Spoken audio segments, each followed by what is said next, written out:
Hey everyone, welcome to our deep dive. And today we're going to be tackling something pretty big, pretty mysterious. We're talking dark matter. Yeah, it's a cosmic puzzle. It really is. And it makes up a huge chunk of the universe. Like we're talking 27% is dark matter. And we're using your research, by the way, going through some of these amazing scientific papers and a recent article you did to kind of break this down for us. How do scientists even know that this invisible stuff exists? Yeah, it is a mystery. Yeah. The best analogy I've heard is it's like, you bake a cake and, you use a whole bag of flour, but all you see is a tiny little cupcake. Yeah. You know something's missing, and that something is dark matter. Okay, I love that analogy. So it's like the universe is playing a cosmic game of hide and seek.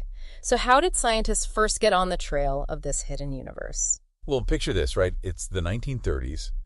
And there's this astronomer, Fritz Zwicky, and he's looking at a massive group of galaxies called the Coma Cluster. Yeah. And he's trying to figure out, using the laws of physics, how much mass should be in those galaxies based on how fast they're moving.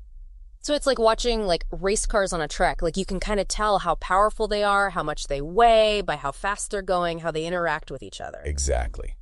Okay. So if you see a car whipping around the track, you assume it's got some serious horsepower under the hood. Yeah.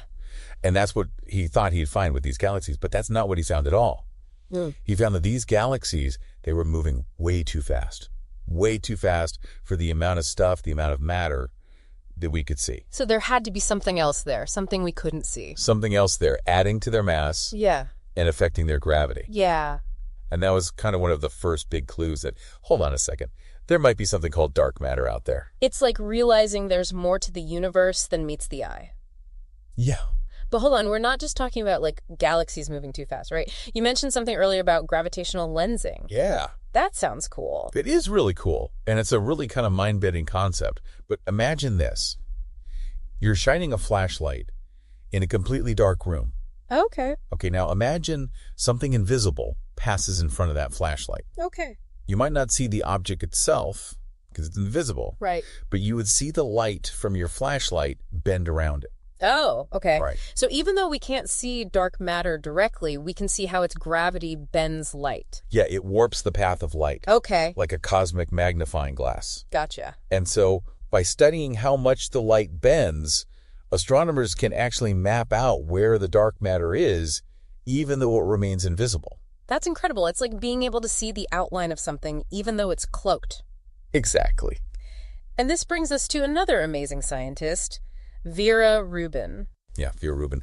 Her work, this was in the 1970s, was also groundbreaking. And she was studying spiral galaxies. Okay. Like our own Milky Way. Okay. And specifically, how fast the stars within them rotate. Now, I would assume that stars farther from the center of the galaxy would move slower. You would think that, right? Just Yeah. like planets farther from the sun orbit more slowly. Yeah, exactly. Makes sense. But that's not what she observed. Oh. She observed that stars on the outskirts of these galaxies were moving way too fast. Again, defying the laws of gravity, Yeah. at least based on what we can see. So once again, it seemed like there was this invisible hand, this invisible gravity affecting how things moved. Exactly. And it all pointed towards, again, this idea that there's more out there than we can see, that there is this dark matter. Okay, so we've got speeding galaxies, we've got light bending around invisible objects. The case for dark matter is starting to feel pretty solid, but this begs the question, what exactly is this stuff? Yeah, that is the big question, isn't it? Yeah. What could this stuff be? Well, Yeah, scientists, they're going to start with what they know. right, so they were basically looking for something massive and invisible enough to fit the bill. Yeah. What were some of the early contenders? Well, one idea was black holes. Okay. Those collapsed stars with gravity so strong that not even light can escape. Yeah. They're massive. They're dark. They seem like they'd be a good candidate. You'd think so, right? But- But it turns out there just aren't enough of them. Really? Yeah, there simply aren't enough black holes in the universe to account for all the dark matter we need. And, if there were that many black holes out there, they would have left a bigger mark. What do you mean? Like a fingerprint. They would have left noticeable traces in the cosmic microwave background radiation. That's the faint afterglow of the Big Bang. Oh, okay. So black holes, while mysterious, just weren't the answer. Okay. So what about those dimmer stars, those brown dwarfs? I remember learning about those. They're like not massive enough to ignite into a full-blown star. Right. They're kind of like failed stars in a way. Yeah. Could they be the missing ingredient? That was the thought. For a while there, brown dwarfs, or machos, that stands for massive compact halo objects, they were another strong contender. But just like black holes, there just aren't enough of them out there. Wait, so we can cross black holes and brown dwarfs off the list. The universe just isn't dense enough with these objects. Okay, so if it's not those heavy hitters, what about something a little more like elusive, almost ghostly? I'm talking about neutrinos. Oh, neutrinos. They're so tiny, they pass through almost everything. Yeah, it's true. They're like little ghosts whizzing through the universe at incredible speeds. And they're everywhere, right? They're incredibly abundant, constantly streaming from stars. Okay. Other cosmic events. So that sounds promising. It does, doesn't it? And you're right, they do interact very weakly with regular matter, which fits the profile of dark matter. So was there a catch? There is one. They're just too light. They're incredibly fast, but their mass is just minuscule. Their gravitational influence is there, but it's just not strong enough, to hold galaxies together the way we observe. So we struck out again. It's like this dark matter is playing a cosmic game of hide and seek with scientists. It really is. Yeah. Like, it doesn't want to be found. So what are the current leading contenders? Give us the scoop. What are we betting on? Okay, but don't get too excited because the universe loves to keep us guessing. Yeah. The current frontrunners are particles we haven't even directly detected yet. Oh, come on. Really? Oh, no? Okay, hit us with it. WIMPs and axions. WIMPs, axions. Those sound like something out of a sci-fi, I know, right. Okay. But they're based on, some pretty solid theoretical physics. Okay. So let's start with WIMP. It stands for weakly interacting massive particles. Okay, so breaking it down, massive tells me they've got some heft to them, but what's weakly interacting mean? So that means they're thought to interact with regular matter, but very weakly. Okay. Primarily through gravity. It's kind of like, imagine a ghost walking through a wall. It doesn't interact with the wall itself, but maybe you feel a chill, maybe a slight breeze. Okay.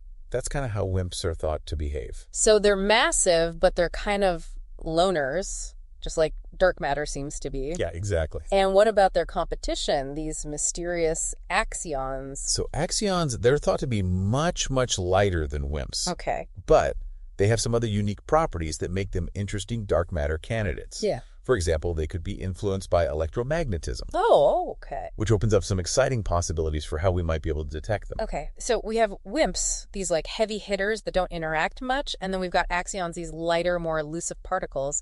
It's a cosmic showdown. And the most exciting part is, we're still not sure which one, if either, is the true culprit. Or maybe dark matter is something else entirely, something we haven't even thought of yet. It's what makes studying dark matter so fascinating.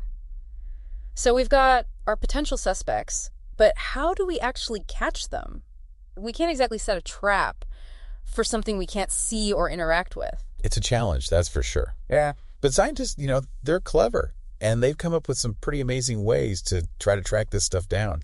So how in the world do we even begin to search for something so elusive? Well, one way is to, believe it or not, go underground. Okay, so we're going underground, literally. Yeah, literally. Deep underground. Okay, tell me more about these underground labs. So these labs are incredible. Yeah. They're shielded from all the cosmic rays, all the radiation that's constantly bombarding us here on the surface. Okay. And the idea is if a dark matter particle does happen to pass through, yeah, it has a higher chance of bumping into something down there and creating a signal, something we can actually detect. So it's like we're creating a cosmic silence chamber where even the faintest whisper of a dark matter particle can be heard. Exactly. We're trying to block out all the noise from the universe so we can listen for that whisper. I like it. Okay, so that's underground, but what about up above? What about space telescopes? Ah, yes, our eyes in the sky. They're also on the hunt for dark matter. Okay. But they're not looking for dark matter directly. They're looking for clues. Okay. Like bursts of gamma rays. Okay. That might be produced when dark matter particles collide and destroy each other. Oh, okay. So it's like we're not seeing the actual fireworks show, but we're seeing the smoke from the fireworks. You got it. It's like an explosive burst of energy that we could detect. Okay. And you mentioned this ALPS-2 experiment in Germany earlier. Yeah. How does that fit into the picture? So that experiment is taking a different tactic. Okay. Instead of trying to find dark matter, they're trying to make it. Oh, wow. Okay. Yeah, they're using these incredibly powerful lasers Okay. and magnetic fields to try to create axions in the lab. So it's like we're not just looking for clues anymore, we're trying to create the culprit ourselves. Exactly. It's a really ambitious approach. But that's what's so exciting about this field. It really is. I mean, it's amazing to think we're even having this conversation. We're talking about something we can't see, we can't touch, we don't even fully understand. Right. And yet it's fundamental to our understanding of the universe. Which kind of leads me to my last big question. Yeah. Why does all of this matter? Why should we care about dark matter? You know, it's a question a lot of people ask, and it's a fair question. But the truth is, dark matter is more important than a lot of people realize. Okay, break it down for me. So, for starters, dark matter's gravity. It's what holds galaxies together. Okay. It's like the cosmic scaffolding that allows galaxies to exist. Wow. Without it, the universe would be a very different place. Stars would be scattered. Galaxies wouldn't have formed the way they did. Our own solar system might not even exist. Wow. So dark matter is essentially the invisible glue that holds the universe together. You got it. Yeah. And here's where it gets even more mind-blowing. Studying dark matter could unlock new realms of physics. What do you mean? So right now, everything we know about physics is based on what we call the standard model. Okay. But dark matter, it doesn't fit neatly into that model.